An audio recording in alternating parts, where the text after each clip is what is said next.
New York Attorney General Letitia James in federal court today pleading not guilty to 2 criminal counts against her following a very public, very persistent demands from President Donald Trump that she be prosecuted. Letitia James is a dirty cop. A crooked AG, Letitia James. Letitia James from New York. This is another real Lola. Letitia James is totally controlled by Washington. Letitia Peekaboo James, Peekaboo. She's controlled. She's got serious Trump derangement syndrome. Letitia James, a real bad one. The 67-year-old, 67th New York AG, now vowing to fight and not doing it alone. As we come on the air this afternoon, a new reminder of the Shakespearean proverb that politics can and does in fact make for strange bedfellows. Lawyers for Letitia James now telling the court they're teaming up with James Comey in an event to get both of their criminal cases thrown out, combining motions to disqualify President Trump's hand-picked US attorney in the case, arguing that her appointment was illegal. And the new duo of James and James could expand soon, or maybe if and when the Trump Justice Department moves forward with other cases against some of the president's high-profile critics. There's no fear today. No fear. No fear. No fear. No fear. Because I believe that justice will rain down like water and righteousness like a mighty stream. All right, let's get off the sidelines, head into the arena. My panel is here. We're also joined by CNN crime and justice correspondent Caitlin Polantz. Caitlin, let's walk through Letitia James' arraignment today and what happens next with her. Well, Casey, she pleaded not guilty. The court hearing ended. They set a trial date. It's going to be in January, so only 3 months from now. But things got off so fast to start that we've already seen an argument on paper from Letitia James's defense team. It's that argument going up against Lindsey Halligan, the U.S. attorney, saying she doesn't have the authority to prosecute this case. The same argument that James Comey is going to be making and already is making in his own case in the same district. I'm going to read a little bit from this. Ms. Halligan, Lindsey Halligan, the U.S. attorney in the Eastern District of Virginia, lacked the power to present this case to the grand jury or sign this indictment, and she cannot continue to supervise this prosecution. They also write, this court must reject the executive brazen attempt to sidestep the constitutional and statutory limitations on the appointment of U.S. attorneys. So essentially what they're arguing and what we're going to hear at a hearing in 3 weeks where James's defense team and the other James Comey, his defense team, will be arguing this same thing.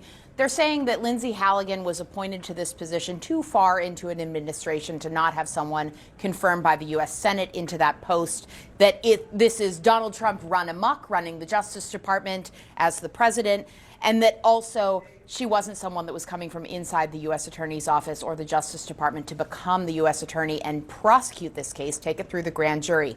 That's the first big battle. The next big battle, though, will be Letitia James's attorneys arguing another very similar thing to what James Comey's team will be arguing, that Donald Trump has launched a revenge tour against them. They're going to argue that their cases, both of them separately, they'll argue that their cases should be dismissed because the prosecutors shouldn't have brought them to begin with, that it was a constitutional violation and that they were vindictively sought out, that the Justice Department was weaponized. So we're going to hear that over and over again, but not too many times over, because this case is moving so fast and the trial date is not far away at all. Casey? Yeah, pretty remarkable. All right, Caitlin Polantz, thank you as always for your reporting. Really appreciate it. Joining us now in the arena to discuss is Democratic Congressman Jamie Raskin of Maryland. He is the ranking member on the House Judiciary Committee. Congressman, always great to see you. Thank you so much for being here. I want to start with your reaction today here to what we saw from Letitia James. Do you think the government has a case here? Well, I think what we're seeing with James is a pattern now where criminal defendants targeted by Donald Trump are alleging that the new U.S. attorneys who are installed just to prosecute them are not legitimately appointed, that the prosecution is patently unconstitutional because it is vindictive and selective in nature, and that the real justice process that existed before ended up with no indictment, and they had to implant these new U.S. attorneys to do it. So, I think that the merits of the case could be, debatable once you got into that, except the problem is that the government is going to face all of these very difficult threshold motions to dismiss based on extremely, aberrant and exceptional circumstances relating to a prosecution. Do you think it's wise for James and Comey to combine legal forces here? Well, I wasn't aware they were doing that. I think that their threshold motions in any event are going to be very similar because Donald Trump is clearly on a rampage against his political foes. And this cuts completely against the American system of justice. If you go to an authoritarian regime, they don't have a doctrine called selective or vindictive prosecution because that's built into the system. But here, where the rule of law is supposed to govern, that's totally antithetical to what it's all about when you have a president essentially identifying people to be investigated and to be prosecuted. And that's so clearly what's been happening in these cases.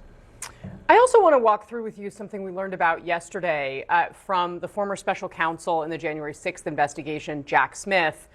He wrote a letter to your committee, the House Judiciary Committee, as well as to the Senate Judiciary Committee, offering to testify in public about the investigation that he led, having obtained toll records for a number of Republican lawmakers in the course of that investigation.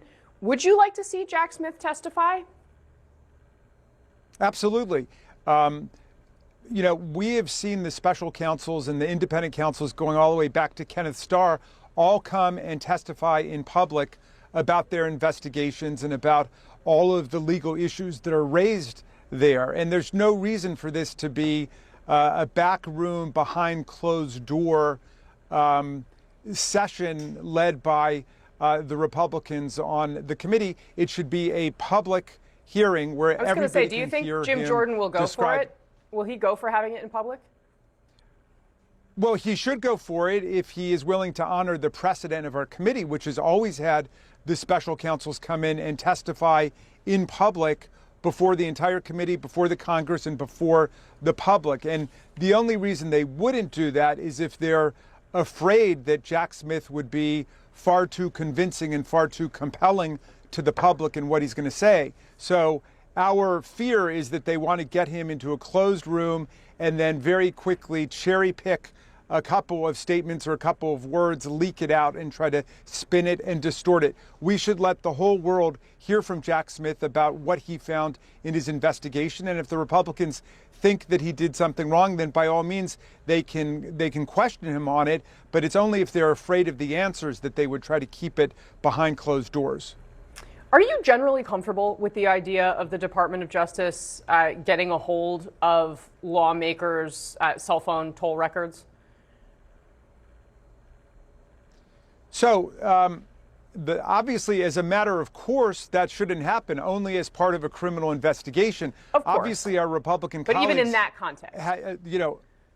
Well, in that context, look, our Republican colleagues have no problem with the Department of Justice prosecuting our colleague, Monica MacGyver, and threatening to send her to prison for 17 years. So obviously they're doing a whole criminal investigation on her and then a prosecution, an attempt to send her to prison. So do I think in a comparable situation, if there's a criminal investigation going on into a violent insurrection against the United States government where 140 officers were wounded and injured and the Capitol was stormed, would I be willing to have my pen record? It's not the content of the conversation, by the way, it's just who you were talking to. Should that be part of a criminal investigation if there's probable cause or reasonable suspicion to think that evidence could come from that? Of course.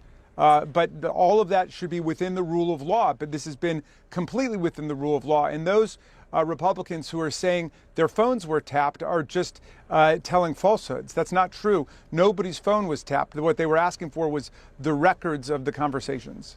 Right, line by line, not word by word, as you say. Congressman Jamie Raskin, thanks very much for your time today, sir. I always appreciate having you here. You bet.